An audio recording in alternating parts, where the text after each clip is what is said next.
Okay, good afternoon. Hi, this is Don Smith, and I'm here with Casey Stewart, a realtor in the area. I'm also here with Steve Alcorn, who does banking here in the area, and I am a resident home inspector.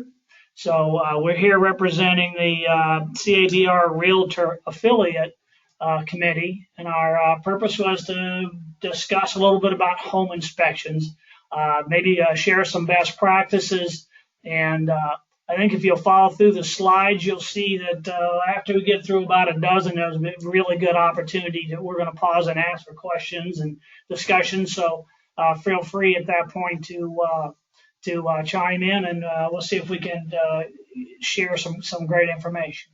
Okay. All right. So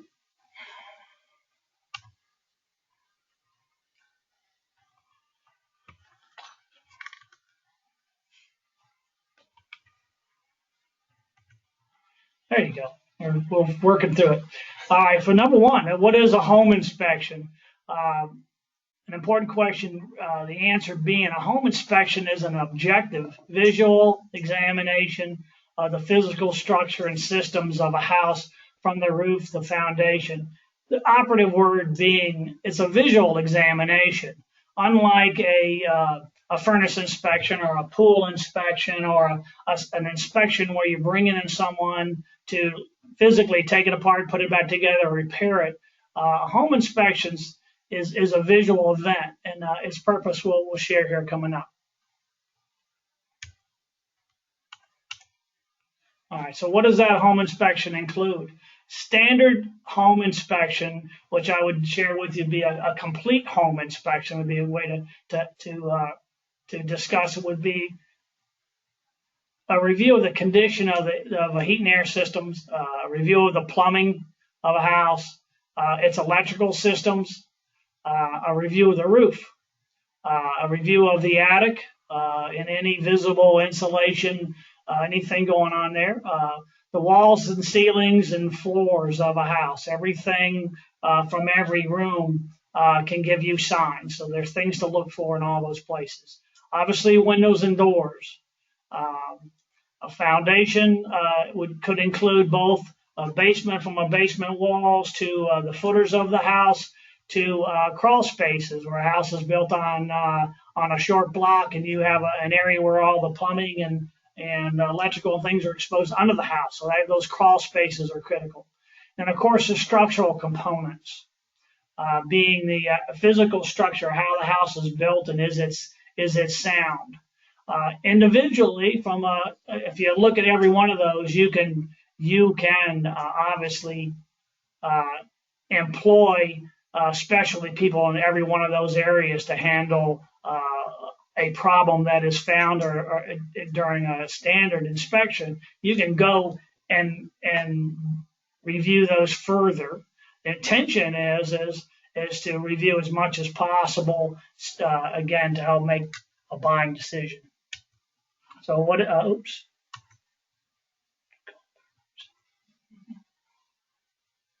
All right, so why do I need a home inspection? I know that knowing buying a home, it can be, for most people, one of the largest investments you'll ever make. There's a lot of money involved. So the most obvious goal is to minimize any of the unpleasant surprises or unexpected difficulties. I know, as from a realtor standpoint, that surprises, and in fact, I'll share with even from a banker, from a loan division, any surprise can be unpleasant because they can turn things all the way back around and make you start all over again. So we're trying to minimize those events before things go too far along. It's also what you want to know is you want to learn as much as you can about a house before you make a decision to buy it or not. So an inspection, it may identify a major repair or a builder oversight. As an inspector, I know I inspect brand new homes, and I have found things wrong where it was just an oversight. It was just, oops, we forgot to wire in the garbage disposal. It's not anymore intended to be a third party, an opportunity for someone to potentially catch something that everyone knows wants to be repaired or replaced. It can also be used to identify the need of any maintenance to keep it in good shape. A large portion of most home inspections will include discussion with the buyer on how to take care of the house. It may not be anything wrong with it, but if you haven't lived there before, if you're not familiar with different types of homes, different homes have require different maintenance to maintain it, to keep it in good shape over a long period of time. You can also identify problems in the making, suggest preventive measures that help avoid costly repairs. Probably the number one is water management around a house.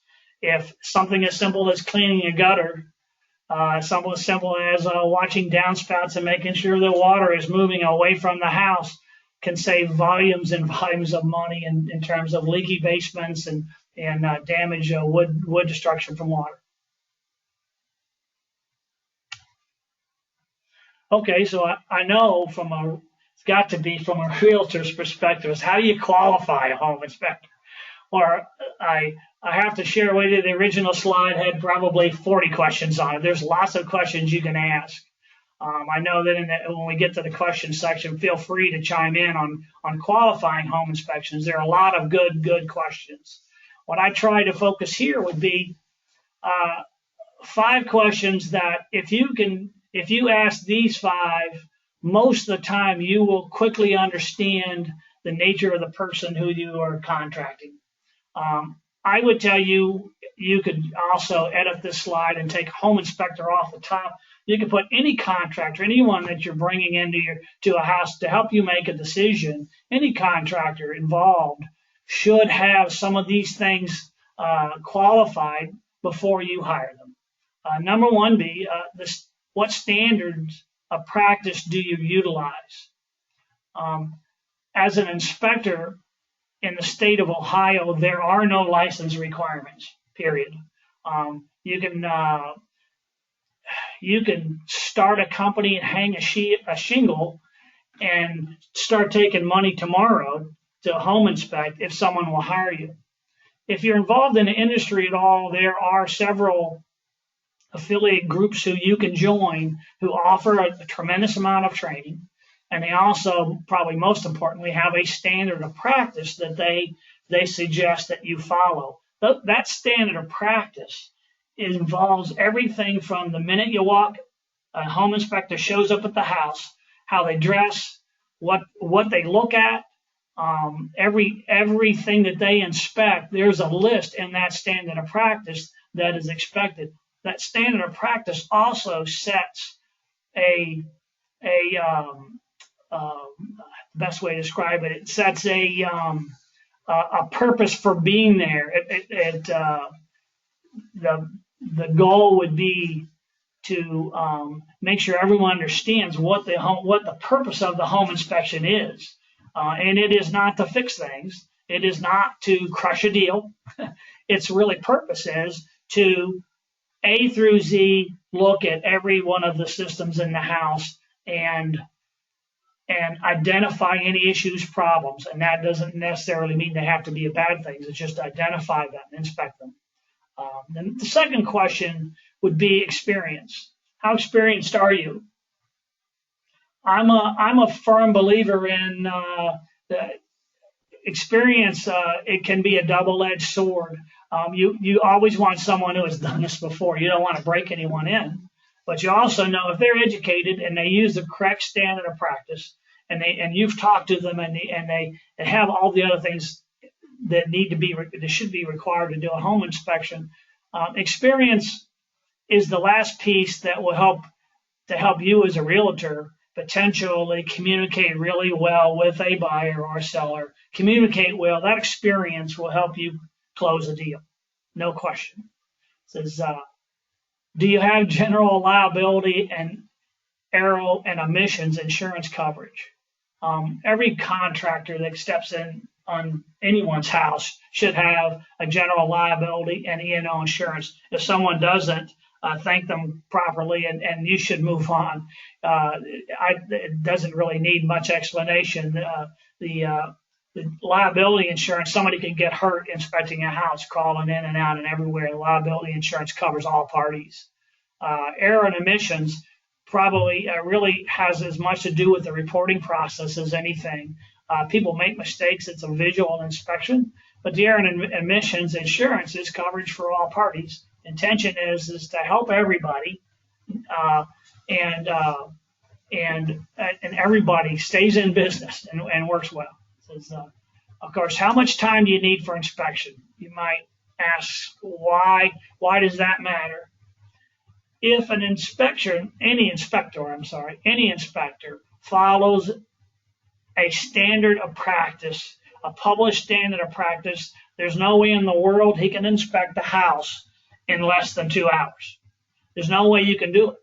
So again, if you're interviewing an inspector, if you ask, how much time do you need? And they say, oh, I can be in and out in less than an hour, then feel free to hire them, but you may not be getting the complete inspection that you want. So it does take at least 2 hours. I've done hundreds of them. They take at least 2 hours, if not 3, depending on the size of the home and depending on the variety of questions and conversations that you have while you're there. It's an educational process for all parties, so it takes time. And the last piece of this is, what type of inspection report do you provide? My thoughts on reports are there are all kinds. Most inspectors will offer you a peek at what their report looks like. The idea is the report should reflect the standards of practice again. It should reflect all of the items that you want to know about. I know as an inspector, I also will ask questions of what is your concern with this house? It's people that I work for are my customers. I'm there to answer their questions. My report should reflect that. If you ask me about the foundations and roofing and those things, my report should reflect those conversations and to make sure that, again, not only do we talk about it, but there's an actual report. There's a paperwork, there's pictures, there's things that you can look through, you can share with other people who have other interests in the house, the bankers, and as a realtor, you want to review the report so you can understand what some of the concerns may be. From a lender's perspective, sometimes those things are not required. The information is there, though, if you need it. It's not a verbal event. It should be a well-written and understandable, manageable report.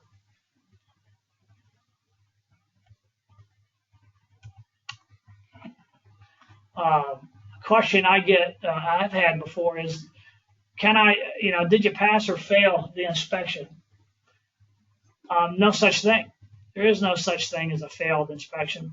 I could say there's no such thing as one that passes. Basically, it's an inspection. It's an examination of the conditions of the house, describing its physical condition, indicating what components and systems may need repair or replacement. Again, a little bit focusing on the negative side.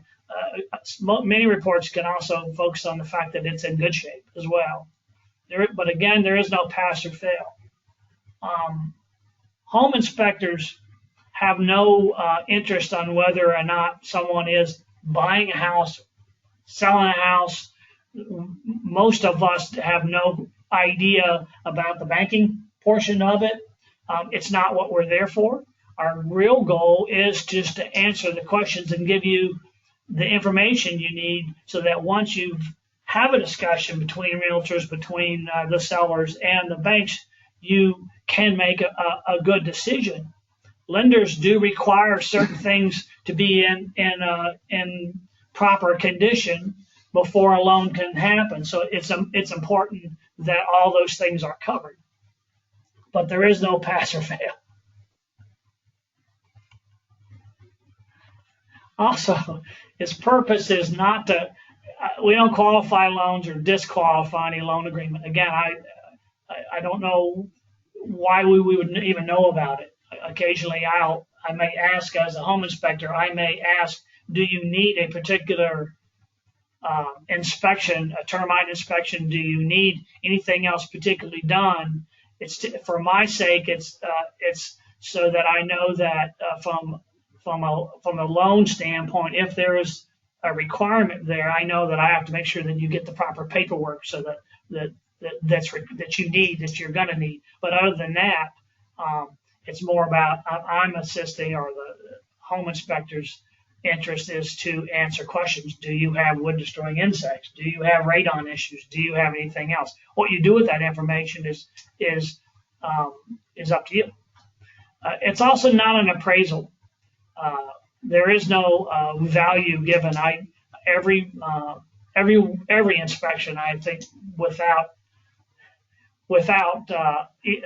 even missing one, I think every one I inspect for, and I would say most inspectors will answer this, they're always asked, what do we think? What do you think the house is worth? What we're paying for? Should we buy it? Should we not? It's not the role of home inspector to answer that question or to be involved, because we're not privy to the pertinent information to be able to make that decision. It's also the last one on here. It's not a municipal inspection. It's not certifying that the house was built per code. Again, everyone in the inspection business gets code compliance requests. That's a building code event. Those are things that have nothing to do with a home inspection. We're aware of what the local codes are, and if there's a specific question, a good home inspector will help you. Will help you find and answer that question if it's not something that's obvious that they already know. They will offer to help.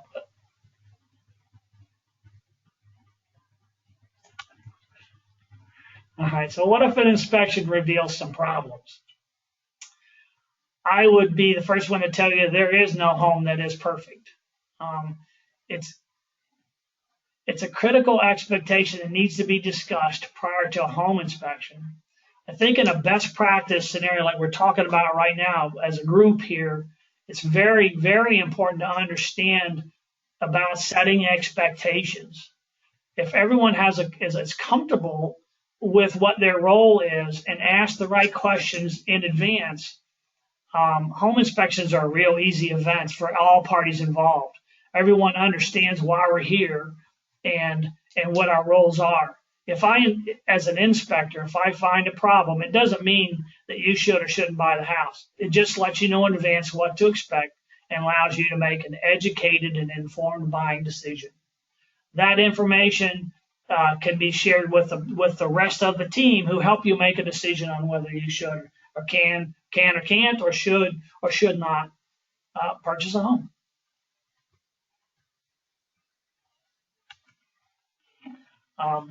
Lots of different kind of home inspection services. I think that most home inspectors try to be all they can be to both for realtors, for buyers and sellers. We try to do as much of a cafeteria event as we can. This list is just a handful of what is typical requested in home inspections. The wood destroying insects and termites, WDINES, in the state of Ohio, you have to have a license to do that, to just inspect. It doesn't have anything to do with treating or mitigating, but you do have to have a license to be an inspector. Radon testing is the same way. There are testing licenses and there are mitigation licenses, or people who to help remove radon. Mold, same way. Energy audits are at times required. There is no licensing for that. It's an educational event. Structural inspections typically are engineered services, which do cost money, and they're specialty events. Roofing, plumbing, electrical. We're going in the direction of, you may find a home inspector who has certain expertise in a given area. I would share with you, though, as an objective home inspector, there is a high risk of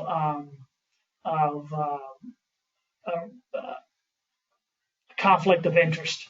I apologize. Let's try to think.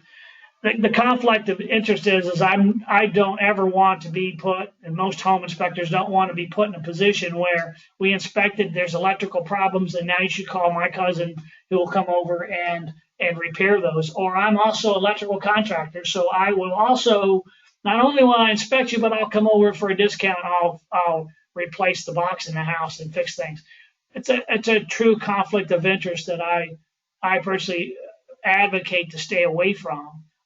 Offering tests for termites and doing radon tests are typically offered by most home inspectors because they are an integral part of a residential home inspection or residential purchase, where you have to be able to inspect, get an answer, and you have a limited amount of days between where a loan needs to be either approved and or closing needs to happen. You have a short amount of time. So home inspectors do those things so that we can help you check the proper boxes that these things are not going to be a problem.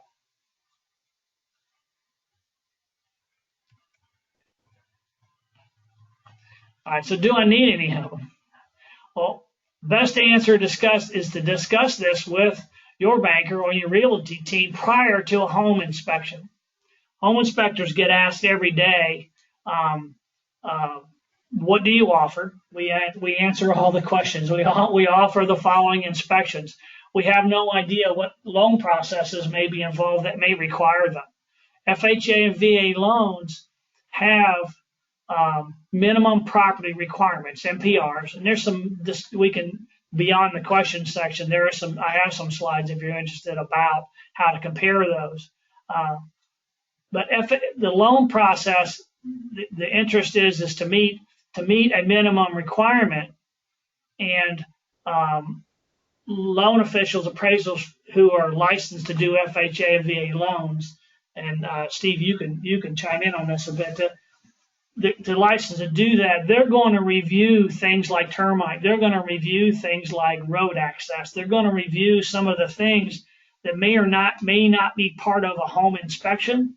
But the purpose of that is the lending side of it. It has really nothing to do with your decision, a purchaser's decision to buy the property. It is important. It's important for that conversation to be had prior to a home inspection, so they understand what everyone's role is. There's some duplications at times, especially with termite inspections, that may not need to happen. But any good home inspector, the first thing they're going to do if they see termites, they may mention them. They may not give you the form you need, but they're going to say there are termites present and suggest that you get a termite inspection. So all those things will throw red flags up on these particular loans. But the point is that to understand the difference and to have the discussion prior to a home inspection. Yeah, I would agree. This is Steve. Always communicate with your loan officer or the buyer, or if you're doing an inspection prior to listing a property, maybe keep in mind the general requirements of lending, specifically for the market that you're in. Maybe a lot of homes are being financed conventionally or with government loans. An appraiser is going to make a visual inspection, but not nearly to the degree of a home inspector. They're going to look for obvious defects, and then they're going to make suggestions on maybe getting further inspections. They're not going to comment as to the cause or cure of a problem. They may allude to that they feel a roof inspection is needed or a structural inspection is needed. If they see visible evidence of termites, even older tunnels that aren't active anymore, they're going to immediately request that a termite inspection be completed. And some lenders will request a termite inspection automatically. It can be a lender requirement, not specifically for the product. Okay.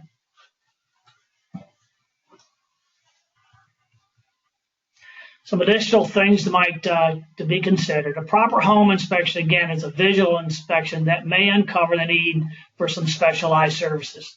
Going into a home inspection, typically you're going to be in that. Most inspections, you got a 10-day window. You got to gather your information, and you have to make a decision. Going in advance, knowing that there may be some other services needed, is really important. If things need to be repaired and fixed before closing, all those things. The more discussion that you have, and the more all that information is shared, the easier it is to make sure it happens. Regarding inspectors, most additional inspection services do require some specialty license. You want a company that can not only test for mold, but can actually do the analytical and can answer those specific questions. As an inspector, I can tell you all day they're termites, but I'm not the guy that's going to fix the termites. There are specialty companies out there who will come in and do quotes and can give you numbers to remedy an issue. And again, they are both state and federal. True specialty service groups are structured not to visually identify a problem, but also mitigate them. So again, a little repetitious, but it's about mitigation. If you know your buyer, if you know the seller, no ifs, ands, or buts, wants to be able to fix or remediate something prior to a sale, there's an important step that can be gotten to immediately. Skip the home inspection, go right to that particular need and get that set up, get that resolved. If you know you have mold or you know you have water problems, skip to it quickly if you know that's going to be the difference in closing a deal or not. Because most home inspectors will just see it and hand it back to you anyway. You've lost 3-4 days, maybe a week to review something that you already know is an issue. Okay, we've hit a moment where we can offer up any questions. Well, this is Casey, and from a realtor's perspective, I've experienced some buyers focus a lot on the maintenance issues of the home. So, for instance, if it has wood siding versus vinyl siding, or if the grading of a property is such that they're going to need to keep an eye out for water movement or make a decision long term to change the grading of a property. In your experience, have you found a good way in inspection reports to differentiate between the maintenance issues and that this is a problem that should probably be fixed issues? All right, that's a good question. And yes, it's a regular question to me as I'm asked, should I be concerned? I have a buyer who may have never had a house with siding or never had a typical kind of a structure of a house, and they're concerned, well, is it standard maintenance or is it something that I should be concerned about enough that I can tell by the question whether or not it's triggering a part of their buying decision. What I try to do, and again, all inspectors try to do, is communicate that when something is broken, there are repairs that are going to be required. You need to fix this. If the grading is poor to the point where there's water coming in the basement, the proper inspection response is that to make that go away, you need to repair the grading. I know that in my particular inspection report, and most of the guys that I work with, their reports will differentiate between that as a repair and that as a suggested maintenance of a home. There's many times I've said, even if it's dry out, I can look at a house and say, if you'll continue or if you'll build the beds up around a house and change the grading to improve it more negatively away from the house, you'll help yourself down the road. It's a good question, but it comes back to one of the 5 questions: is what kind of a report do you use, and how do you report the difference between something that's broken and something that is recommended. Hopefully that helps. I would also add that from a lending perspective, we do not request the home inspection from the buyer. We consider it to be an optional consumer report so that they can make a good decision if they want to move forward with their purchase or not. What I would caution is if you do agree on some repairs and you refer back to that inspection report on an addendum, that the lender ends up having in their hands because of a price change or maybe just some additional requirements of the contract. If you refer back to that home inspection, for example, and say, the seller's going to fix numbers 1, 3, 4, and 6, and they're going to not fix 7, 8, 9, the lender will probably say, we'd like to see the report so we know what those numbers mean. So you may just want to think that through before you write your addendums. You may just want to be specific about the repairs that you're negotiating to have completed or not completed. And again, from a lending perspective, if a buyer asks, do we want the home inspection? The answer is a no. We will go by the appraisal. And then if the appraiser identifies any issues that they see, and again, those could just be obvious things, then we will follow up with the proper inspections for the type of loan that they're applying for and what the requirements for that loan are. Most loans today, when you buy a residential home, expect the home to be safe, sound, and habitable. So it's collateral for a loan. We're not going to lend on a home that doesn't have a good roof on it and can't keep the home weather protected, or a foundation that's leaking. There's obviously an issue that needs someone who's licensed or specializes in that field to give a cause and cure of that leak and make sure the work's done properly. Some work can be escrowed and done after closing. There are renovation loans that allow people to do major renovations after closing. You would just need to ask whoever they're dealing with for their loan what requirements they have and if there's any options if you do have some items that need repaired. Okay. I think we're probably about there time-wise. I will throw out the last topic just because I know everyone's interested is who should attend a home inspection. For time's sake, that we could probably talk for hours about that. And I thought it would be interesting to, since the three of us are here, to offer a little bit of perspective on that. Again, since I'm sitting in the middle, I'll say first that I'm a huge fan. I'm a huge fan of all parties being there and being involved, so we can communicate properly. I would say that I know that there are a lot of other discussion, and I'll throw it to Casey a little bit about. I know from a training standpoint, many people are trained not to, as a realtor, not to be there, and I respect that. There's just a tremendous amount of information that can be shared from a home inspector that may help everyone understand about making a good decision, but also understand the things that they need to that are involved. Yeah. As a realtor, you should definitely check with your broker and determine whether they have a specific policy regarding whether you should or should not attend the inspection.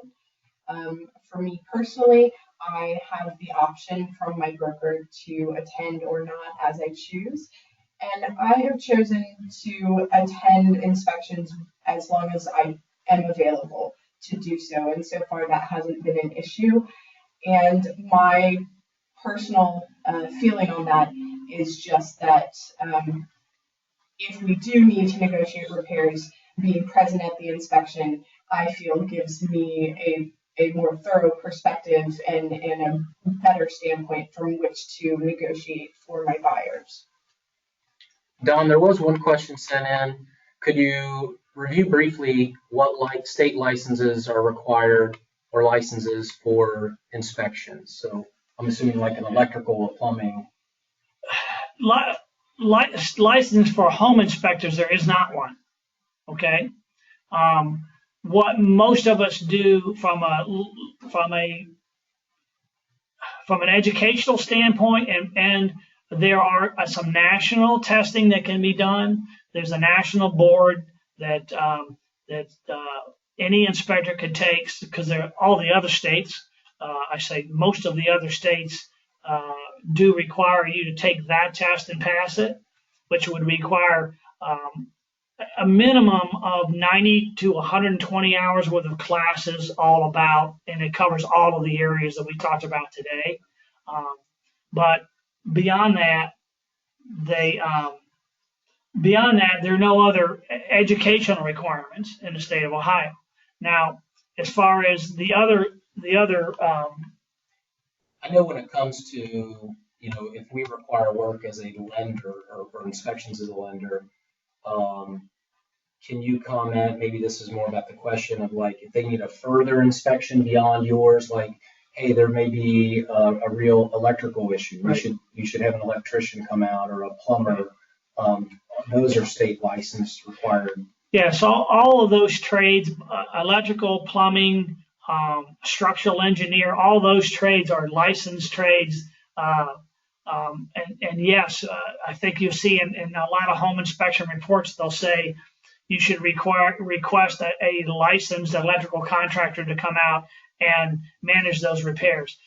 What we're all trying to do is get away from calling your cousin. You've got 3 plugs in the kitchen, 2 of them need to be GFI'd, and there's no GFI switches in there, so I'm just going to call my cousin real quick. He'll come over and put them in. A licensed electrical contractor, one who is state licensed and certified, will know exactly what the current code is, not only for the state, but for that local municipality or that you're living in, to make sure that's done exactly according to code. And they do change from county to county and municipalities. They do change. So I know in my comments to that effect, when I say I recommend that, that's what I mean. I want you to get someone who knows the particulars and won't handyman anything. Both plumbing, electrical, there you have to have license. Yes, to answer your question, all of the above.